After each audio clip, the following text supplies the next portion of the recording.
j'espère que nous allons confirmer ce que nous avons fait au cours des éditions précédentes, c'est-à-dire que la culture ne doit pas être considérée comme étant un luxe pour quelques-uns, pour une élite, mais au contraire, et c'est d'ailleurs le thème majeur, c'est la culture pour chacun.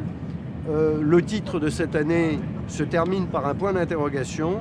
J'espère qu'au bout de ces 2 jours, un certain nombre de gens seront sûrs que ce n'est pas un point d'interrogation, mais un objectif, et un objectif atteignable.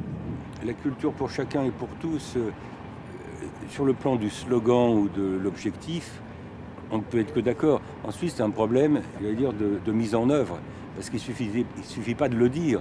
Il faut ensuite s'en donner les moyens. C'est des problèmes d'accès de tout le monde, j'allais dire, aux produits, aux services culturels. Si on arrive à se donner les moyens de faire en sorte de mettre en œuvre ce principe de la culture pour chacun et la culture pour tous, donc, moi je dis OK, au contraire, j'applaudis.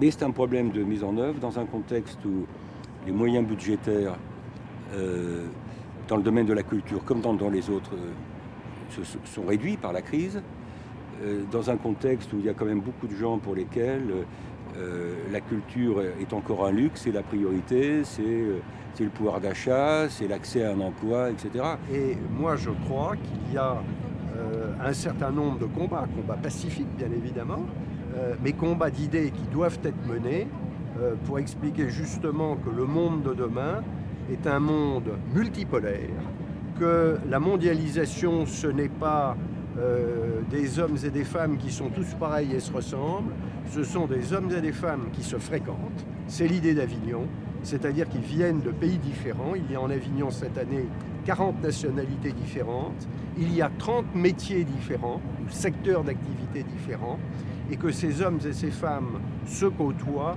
échangent leurs idées pour que demain soit mieux qu'hier, et non pas cette conviction récurrente que nous allons tous vers la catastrophe. Il n'y a rien de plus facile que de vouloir aller vers la catastrophe. Moi, ce que je souhaite, c'est exactement l'inverse, c'est que nous essayons de régler les problèmes d'aujourd'hui qui sont des problèmes difficiles et qui ne se régleront qu'en s'appuyant sur ce que nous avons appris au cours des siècles précédents. J'attends de ce forum des échanges fructueux, même au départ si les points de vue sont différents. J'attends donc des confrontations, des convergences. J'attends aussi des possibilités de recommandations dans lesquelles le pouvoir politique viendra faire son marché ou pas faire son marché en fonction de ce qu'il veut faire.